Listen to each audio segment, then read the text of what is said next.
Baik, selamat pagi. Saya akan menjelaskan rencana pelaksana pembelajaran atau RPP yang saya siapkan untuk mengajar nanti di SD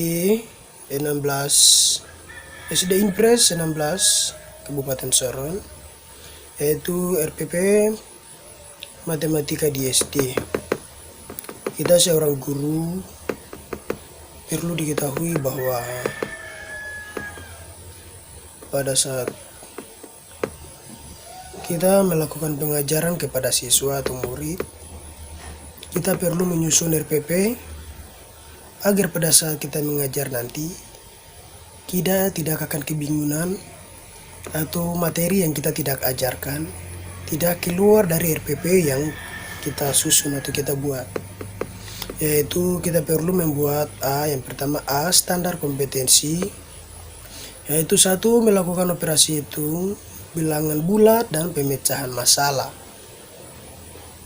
Setelah itu B, kompetensi dasar, yaitu terdapat dalam 1.2 menggunakan faktor prima untuk menentukan KPK dan FPB. Yang berikut indikator, kita perlu menyusun indikator, yaitu untuk 1.2.1 menentukan bilangan prima. Dan berikut 1.2.2 menentukan faktorisasi prima pada suatu bilangan.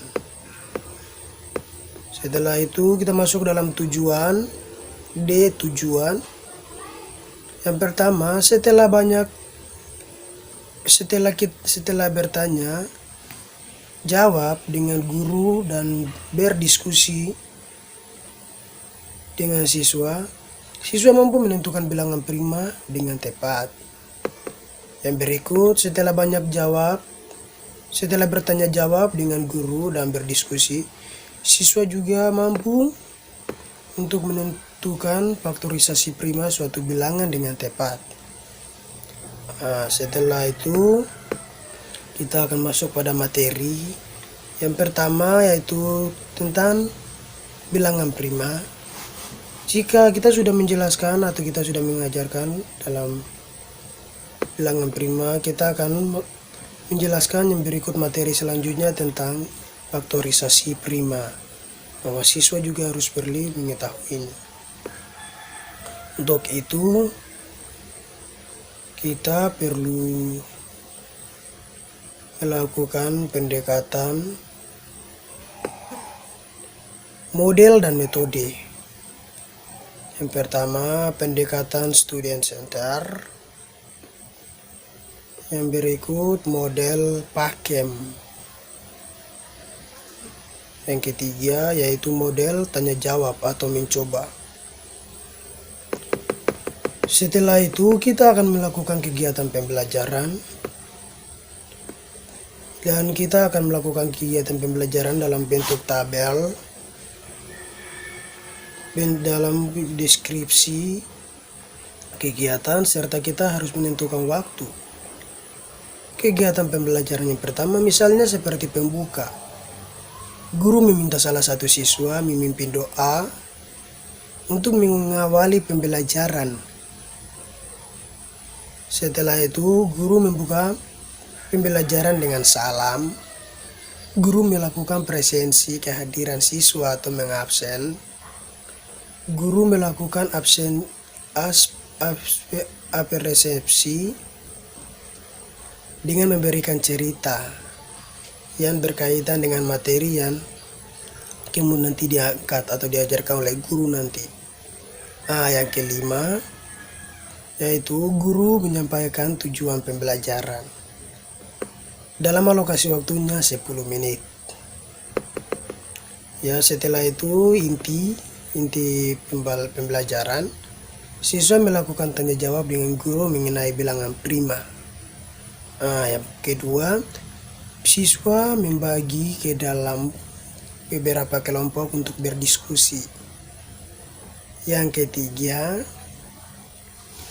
Masing-masing kelompok siswa mencoba mencari bilangan prima dari 51 sampai 100. Yang keempat, siswa mendengarkan pembelajaran guru mengenai faktorisasi prima dari suatu bilangan. Yang kelima, siswa mencoba mencari faktorisasi dengan suatu bilangan. Dalam alokasi waktu yang ditentukan, hanya 50 menit. Setelah itu, setelah mereka sudah melakukan semuanya, maka pembelajaran berikutnya yaitu penutup. Yaitu yang pertama, siswa diberi kesempatan untuk menanyakan hal-hal yang belum jelas. Guru memberikan penguatan dan penyamanan persepsi siswa serta melakukan refleksi sehubungan dengan pembelajaran hari ini. Tindak lanjut pekerjaan rumah, menyampaikan judul materi berikutnya. Iya, baik. Yang berikut yaitu salah satu siswa harus memimpin doa penutup atau doa untuk pulang. Dalam waktu itu, guru juga perlu untuk menyampaikan hal-hal seperti yang tadi sudah saya bacakan dalam alokasi waktu yang ditentukan 10 menit. Iya. Dalam itu, jaringan dalam media dan sumber belajar, yang pertama yaitu media, jaringan bilangan sumber belajar,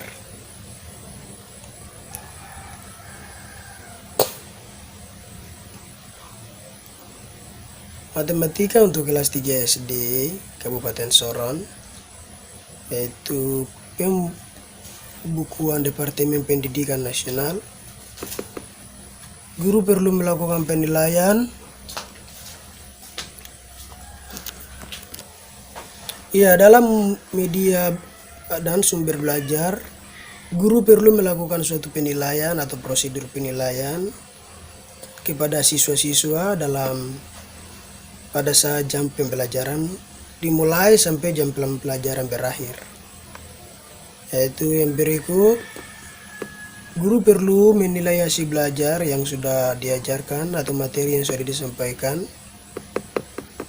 Setelah itu, guru juga perlu afektif dalam bentuk lembar pengamatan, jenis tertulis, dan lainnya.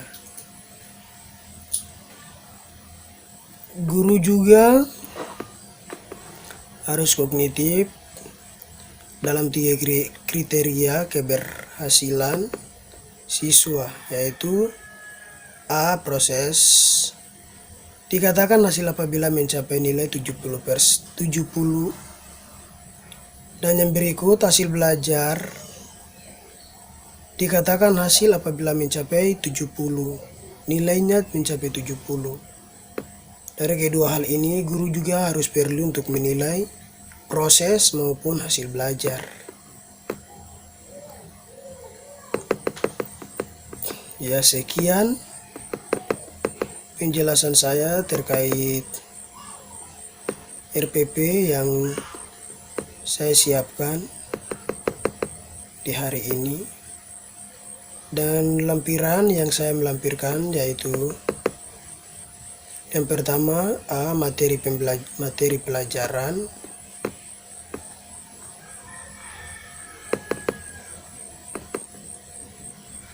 Yaitu bilangan prima dan faktorisasi prima. Bilangan prima adalah bilangan yang hanya memiliki 2 faktor, perkalian atau pembagian, yaitu bilangan 1 dan bilangan itu sendiri. Contoh, bilangan prima adalah 2, 3, 5, 7, dan 11, dan lain-lain adalah bilangan yang dianggap bilangan ganjil. Dan faktor prima adalah sebuah faktor perkalian. Masuk itu faktor perkalian dari suatu bilangan, di mana faktor tersebut adalah bilangan prima. Iya, demikian penjelasan saya terkait RPP yang saya buat, yaitu RPP matematika di SD kelas 3